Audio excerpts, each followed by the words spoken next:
उसके उसे असाइन करना होता है।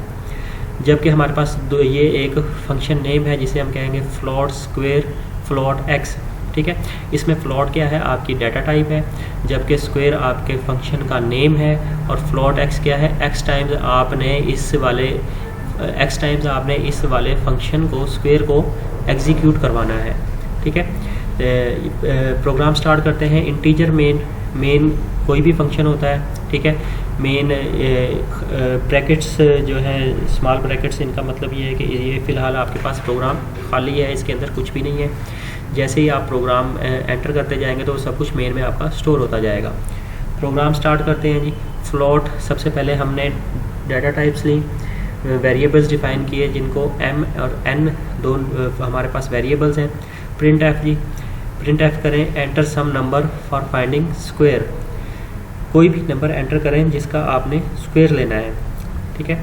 बैकस्लैश n को यूज़ करेंगे ताकि हर दफ़ा हमारे पास कंट्रोल न्यू लाइन के ऊपर चला जाए। स्कैन एफ का मतलब क्या है कि इसने जो भी आपने वैल्यू यहाँ पे प्रिंट एफ में एंटर करनी है वो वैल्यू स्कैन एफ के पास एफ को असाइन होगी, और वो मतलब वो वैल्यू यहाँ पे असाइन हो रही होगी वेरिएबल को, और वो किसके पास जा रही है, m के पास वो वैल्यू जा रही है। अब आपने फंक्शन को कॉल करवाना है जी। फंक्शन का नेम था आपके पास स्क्वायर, तो यहाँ पे क्या है, n is equal to square m, n आपके पास दूसरा वेरिएबल है, इसकी वैल्यू किसके पास आ जाएगी, जो भी आपने नंबर एंटर किया है। m क्या था आपके पास, कोई भी नंबर था आपके इनपुट में, जो नंबर आपने इनपुट किया उसका स्क्वायर लेने के बाद उसने क्या किया, वो वैल्यू n को असाइन कर दी। तो प्रिंट एफ क्या करेगा, square of the given number percentage F is percentage F, इस वाले नंबर का पहले क्या करेगा, वो स्क्वायर लेगा, ठीक है। परसेंटेज एफ यहाँ पे उसे असाइन कर रहा है, उसके बाद उसे किसको असाइन कर रहा है, n को वो वाले वैल्यू असाइन कर रहा है, और स्क्वायर उसको असाइन कर रहा है। तो ये आपका फंक्शन यहाँ पे एंड हो गया। फ्लोट स्क्वायर फ्लोट एक्स, ये दोबारा से आपने फंक्शन का नेम लिखा, फंक्शन की डेफिनेशन है ये, ठीक है। और क्या करेंगे आप, इसको फ्लोट क्या लिया आपने, यहाँ पे एक दूसरा वेरिएबल डिफाइन किया है p is equal to x cross x। p क्या है, अब यहाँ पे ये वाला जो था आपके पास ये मेन का एक फंक्शन था जिसके अंदर आपने मेन प्रोग्राम लिखा है, जबकि ये आपका एक यूज़र डिफाइंड फंक्शन है जिसके अंदर आप क्या कर रहे हैं कि p वेरिएबल को जो भी वैल्यू मिले वो वैल्यू उसी से मल्टीप्लाई हो जाए, ठीक है। x क्या है आपके पास वैल्यू होगी और वो x वैल्यू उसी से मल्टीप्लाई हो रही, मतलब स्क्वायर को क्या है, आप यहाँ पे मैथ की लाइब्रेरी को यूज़ नहीं कर रहे हैं, आप यहाँ पे क्या कर रहे हैं, मैथ की लाइब्रेरी को यूज़ करने के बजाय आप एक फंक्शन बना रहे हैं जिसका काम क्या है, स्क्वायर लेना। तो यहाँ पे आपने जो भी वैल्यूज़ ली हैं वो इसका उसी वैल्यू को उससे मल्टीप्लाई करने के बाद क्या करेगी, उसे p में सेव करवा देगी और रिटर्न करेगी p को आपके फंक्शन के लिए, ताकि आप उसे कहीं पे भी कॉल कर सकें। नेक्स्ट है जी, हमने फंक्शंस को कॉल कैसे करवाना है सी प्रोग्राम में। देयर आर टू वेज़, यहाँ पर दो तरीके हैं जी आपके पास सी फंक्शन को, किसी भी फंक्शन को आप सी प्रोग्राम में कॉल करवाने के लिए। सबसे पहला क्या है जी, कॉल बाय वैल्यू, उसको उसकी वैल्यू के ज़रिए कॉल करवाना है, और दूसरा है कॉल बाय रेफरेंस, उसके रेफरेंस के ज़रिए आपने उसे कॉल करवाना है। कॉल बाय वैल्यू करवाने के लिए इस मेथड में क्या करते हैं, the value of the variable is passed to the function as parameter, जो भी वेरिएबल की वैल्यू होगी उसे फंक्शन को आप फंक्शन के पैरामीटर को आप उसे पास कर रहे होंगे। The value of the actual parameter can not be modified by the formal parameter, जो एक्चुअल आपका पैरामीटर है उसकी वैल्यू मॉडिफाई नहीं हो रही होगी, लेकिन जो भी आप वेरिएबल में वैल्यू दे रहे होंगे वो वहाँ पे असाइन हो जाएगी। Different memory is allocated for both actual and formal parameters, different मतलब हर एक आपके एक्चुअल और फॉर्मल पैरामीटर के लिए अलग अलग मेमोरी एलोकेट होगी, because value of actual parameter is copied to the formal parameter. Next method ये आपके पास कॉल बाय रेफरेंस, आपने उसको रेफरेंस के ज़रिए कॉल करवाना है। या पहले हम ले लेते हैं, यहाँ पे आपके पास एग्जांपल है जी कॉल बाय वैल्यू की, कि आपने वैल्यू के ज़रिए किसी फंक्शन को किस तरह कॉल करवाना है। ये आपके पास एक प्रोग्राम है स्वैप का, जिसमें आपके पास दो इंटीजर्स हैं, इन इंटीजर्स को आपने इनिशियली दो वैल्यूज़ असाइन कर दी, m is equal to 22 and n is equal to 44, ठीक है। तो जब भी आप इस फंक्शन को कॉल करवाएंगे, स्वैप के फंक्शन को कॉल करवाएंगे, तो क्या होगा, the values of the variables m and n are pass to the function swap. m और n की वैल्यूज़ पास होके स्वैप के पास चले जाएंगी। The values of are copied to formal parameter, values क्या है, वो उनके फॉर्मल पैरामीटर्स के पास कॉपी हो जाएंगी a and b in swap function, जो आप स्वैप फंक्शन में यूज़ कर रहे हैं। ये आपके पास एक स्वैप का फंक्शन है। यहाँ पे आपके पास दो वेरिएबल्स हैं a और b, ठीक है। पहले आपके जो टेम्परेचर की वैल्यू थी वो a को मिल रही है, फिर a इक्वल टू b हो रहा है और b की वैल्यू दोबारा से टेम्परेचर को मिल रही है। तो ये क्या है, आपके पास स्वैप की वैल्यूज़ हैं, जबकि यहाँ पे आपके पास ये इनिशियल वैल्यूज़ हैं। वैल्यूज़ बिफोर स्वैप क्या थी, m हमारे पास इनिशियल वैल्यू थी उसकी 22 और n की वैल्यू कितनी थी 44। लेकिन जब हमने स्वैप के फंक्शन को कॉल करवाया है तो हमारे पास जो m की वैल्यू है वो कितनी हो गई, 44 हो गई, ठीक है। और जबकि n की वैल्यू क्या हो गई 22, क्योंकि हमने यहाँ पे ये हमारा जो फंक्शन था ये क्या काम कर रहा है कि हमारी a की वैल्यू b को प्रोवाइड कर रहा है। या यहाँ पे जिस तरह टेम्परेचर है, टेम्परेचर में फर्स्ट वैल्यू क्या थी, a की थी, और वही वैल्यू बाद में b की हो गई, उसे टेम्परेचर को दोबारा से रिवर्स हो रही है। नेक्स्ट है जी आपके पास कॉल बाय रेफरेंस। आपने रेफरेंस के ज़रिए किस तरह कॉल करनी है। In call by reference method the address of the variable is pass to the function as parameter.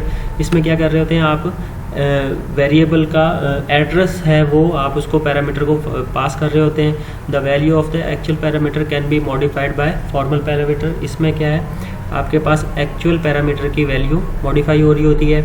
Same memory is use for both actual and formal parameters. यहाँ पे same ही memory है, जबकि कॉल बाय वैल्यू में क्या था, आपके पास different memories allocate हो रही थी। यहाँ पे आपके पास सेम मेमोरी यूज़ हो रही होगी। इसकी एग्जांपल हम लेते हैं जी। In this program the address of the variable m and n are pass to the function swap. ये जी आपके पास एग्जांपल है, calling swap function by reference. यहाँ पे इंटीजर क्या है, हमने सबसे पहले मेन के फंक्शन में क्या किया, हमने m को 22 असाइन की और n को 44 असाइन की। अब हम इसको किससे, बाय रेफरेंस कॉल करवाना चाह रहे हैं। तो प्रिंट एफ में क्या है, values before swap m is equal to %d। जो स्वैप से पहले वैल्यूज़ थी m की और जो n की थी वो क्या है, इसमें स्टोर करवाए या प्रिंट एफ करवाए। तो क्या थी हमारे पास values, m is equal to 22 and n is equal to 44। इसके बाद क्या है, इस स्वैप के बाद वैल्यूज़ क्या है, स्वैप में हम यहाँ पे टेम्परेचर ले रहे थे, ठीक है, a एस्ट्रिक, ठीक है। टेम्परेचर किसके इक्वल है जी, एस्ट्रिक a के, और asterisk a is equal to asterisk b। Asterisk b किसको आ गया, टेम्परेचर को। मतलब कि यहाँ पे हमने वैल्यूज़ को स्वैप करवा दिया, a की वैल्यू को b को दे दिया और वो दोबारा से टेम्परेचर में स्टोर हो गई। तो क्या है, यहाँ पे जिस तरह यहाँ पे हमारे पास m की वैल्यू 22 थी, तो ये वैल्यू किसके पास चली गई, n के पास या a के पास। a के पास वैल्यू हो गई 44 और b के पास क्या हो गई 22। These values are not copied to formal parameters। ये वैल्यूज़ फॉर्मल पैरामीटर्स थे हमारे पास m एंड n, इनको कॉपी नहीं होंगी, बल्कि जो ओरिजिनल पैरामीटर या एक्चुअल पैरामीटर्स हैं a एंड b, उनको ये कॉपी हो जाएंगी जो हमारे स्वैप फंक्शन में यूज़ हो रहे थे। Because they are just holding the address of those variables. ये वेरिएबल्स के सिर्फ एड्रेस को रखते हैं। This address is use to access and change the values of the variables. Overview कर लेते हैं जी। C functions are basic building blocks in every C program. ये बिल्डिंग ब्लॉक्स होते हैं। फंक्शंस दो तरह के होते हैं, एक लाइब्रेरी फंक्शन और दूसरे user defined functions. Key points क्या क्या हैं जी इनमें, all C programs contain main function, ठीक है, विच इज़ मैंडेटरी। जितने भी प्रोग्राम्स हो वो चाहे सी लैंग्वेज में हो चाहे C++ में हो, वो एक मेन का फंक्शन यूज़ कर रहे होते हैं जो कि लाजमी है। Main function is the function from where C program is started to execute. Main function ऐसा फंक्शन होता है जहाँ से आपके प्रोग्राम ने स्टार्ट करना, एग्जीक्यूट करना स्टार्ट करना होता है। Name of the function is unique in a C program. कोई भी फंक्शन जो आप सी प्रोग्राम में यूज़ कर रहे हो उसका नेम यूनिक होगा। C functions can be invoked from anywhere within a C program. वो आपका फंक्शन पूरे प्रोग्राम में कहीं पे भी लिखा गया हो, वहीं से वो अपना काम करेगा जब उसे कॉल किया जाएगा। There can any number of functions be created in a program. एक प्रोग्राम में एक से ज़्यादा फंक्शंस भी आप क्रिएट कर सकते हैं, इसमें कोई लिमिट नहीं है कि आपने कितने फंक्शंस बनाने हैं। There is no limit in calling C functions. उनको कॉल करने के लिए भी कोई लिमिट नहीं होती, आप जितनी मर्जी दफ़ा उनको कॉल करवा सकते हैं अपनी रिक्वायरमेंट के मुताबिक। All functions are called in sequence manner specified in main function. सारे फंक्शंस को क्या है सीक्वेंस से लिखा जा रहा होता है या कॉल करवाई जा रही होती है। जिस तरह आप मेन फंक्शन को सबसे पहले कॉल करवा रहे होते हैं, इसी तरह बाकी प्रोग्राम्स को, बाकी फंक्शंस को भी आप सीक्वेंस से ही कॉल करवाएंगे। One function can be called with in another function. एक फंक्शन के अंदर दूसरे फंक्शन को कॉल करवाया जा सकता है। C functions can be called with और without argument parameters. These arguments are nothing but inputs to the functions. आगे है ये सी फंक्शंस मे और may not return values to calling functions. C functions value return भी कर सकते हैं और रिटर्न नहीं भी करेंगे। These values are nothing but output of the function. ये फंक्शन के आउटपुट के ऊपर डिपेंड कर रही होती हैं। व्हेन अ फंक्शन कंप्लीट्स इस टास्क, जब भी फंक्शन अपना टास्क कंप्लीट करेगा, प्रोग्राम कंट्रोल को दोबारा मेन फंक्शन के पास या जहाँ पे वो मौजूद था वहाँ पे उसे भेज देगा। There can be functions with in functions. Function के अंदर फंक्शन होते हैं। Before calling and defining a function we have to declare the function prototype.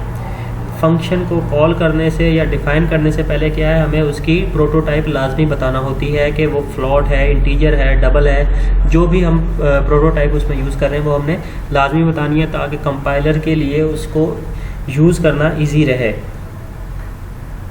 इसके अलावा function can return only one value to the calling function. Function को जब भी आप कॉल करेंगे तो वो एक ही दफ़ा वैल्यू को रिटर्न करेगा। When return data type of function is void, जब डाटा टाइप वाइड होगी then it won't return any value, तो ये कोई भी वैल्यू यूज़ नहीं करेगा या रिटर्न नहीं करेगा। जिस तरह हम वॉइड मेन यूज़ कर रहे होते हैं तो वहाँ पे क्या है, आपके पास कोई वैल्यू रिटर्न नहीं करता जब तक कि आप कोई वैल्यू उसे असाइन ना कर दें। When return type of function is other than void such as integer, float, double, it returns value to the calling function. ये क्या है, जब हम उसको कोई डाटा टाइप दे देंगे तो फिर वो उसी डाटा टाइप में आपको वैल्यू रिटर्न करेगा। Main program comes to an end when there is no functions are commands to execute. जब कोई कमांड नहीं होंगी एग्जीक्यूट होने के लिए या कोई फंक्शन नहीं रहेगा तो मेन प्रोग्राम क्या है वो एंड हो जाएगा। ये जी हमारा आज का लेक्चर था।